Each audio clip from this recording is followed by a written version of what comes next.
Bismillahirrahmanirrahim. Assalamualaikum warahmatullahi wabarakatuh. Pada kesempatan kali ini saya Nadiatul Faizah dengan NIM 130461956 akan menjelaskan sedikit tentang biolistrik. Nah, manusia juga atau makhluk hidup mempunyai listrik di dalam tubuhnya. Perbedaannya dengan baterai, kalau listrik dalam tubuh makhluk hidup itu berasal dari ion. Nah, biolistrik yang dimiliki oleh manusia ini bersumber dari ATP, di mana ATP ini dihasilkan melalui proses respirasi sel yang terjadi di mitokondria. Sel-sel mampu menghasilkan potensial listrik atau potensial aksi yang merupakan lapisan muatan positif pada permukaan luar dan lapisan muatan negatif pada permukaan dalam suatu membran. Nah, contohnya itu adalah perjalanan impuls saraf menuju efektor pada manusia menjadi sangat cepat karena adanya biolistrik tersebut.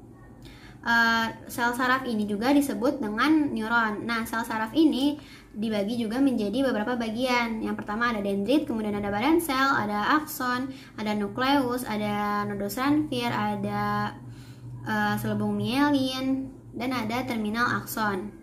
Ada juga sel squamch.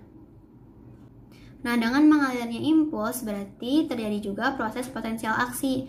Nah, potensial aksi ini dibagi menjadi beberapa tahap. Yang pertama ada polarisasi. Nah, polarisasi ini keadaan di mana si potensial membran ini tidak sama dengan nol atau terjadi pemisahan muatan-muatan yang berlawanan. Kemudian ada depolarisasi. Nah, depolarisasi ini merujuk pada keadaan membran menjadi kurang terpolarisasi, atau si potensial membrannya ini mendekati nol atau juga menjadi lebih positif. Kemudian ada repolarisasi.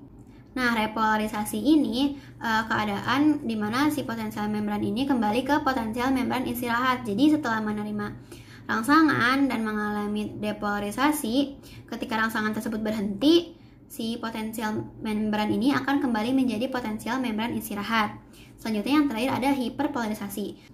Nah, keadaan hiperpolarisasi ini dia itu kan tadi kebalikannya dari depolarisasi kan, berarti keadaan di mana si potensial membran ini menjadi lebih terpolarisasi atau si potensial membrannya ini menjauhi nol atau menjadi lebih negatif.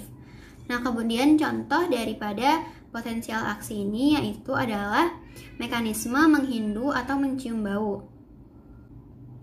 Nah, jadi awalnya ini molekul odoran melekat pada reseptor protein olfaktori. Dengan melekatnya si molekul odoran ini, dia itu mengaktifkan protein G.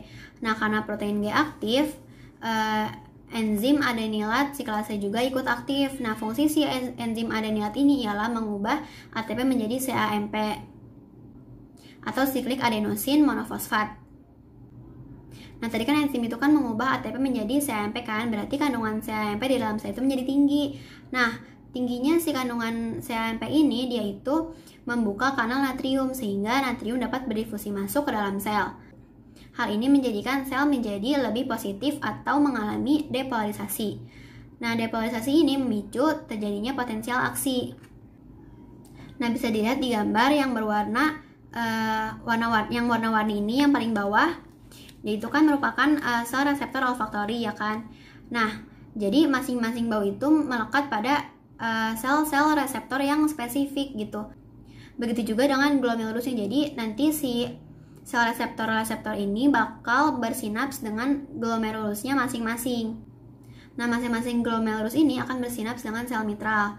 Nah, sel mitral ini akan bersatu membentuk nervus olfaktori, di mana nanti si nervus olfaktori ini akan diteruskan ke otak. Nah, nervus olfaktori akan diteruskan ke otak. Nah, sebelum sampai ke otak, dia akan melewati dulu thalamus, hipotalamus, amigdala, pokoknya yang termasuk sistem limbik. Kemudian baru ke lobus cortex frontalis.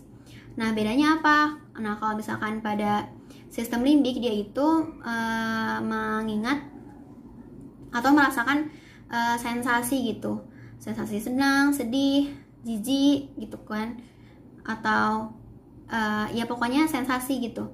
Kalau misalkan di lobus frontalis, di cortex frontalis, dia itu kayak mengingat macam-macam bau gitu. Nah, misalnya kita mencium bau sampah gitu kan, jadi kan kita tuh bakal ngerasa jijik ya, kayak ih bau banget gitu kan.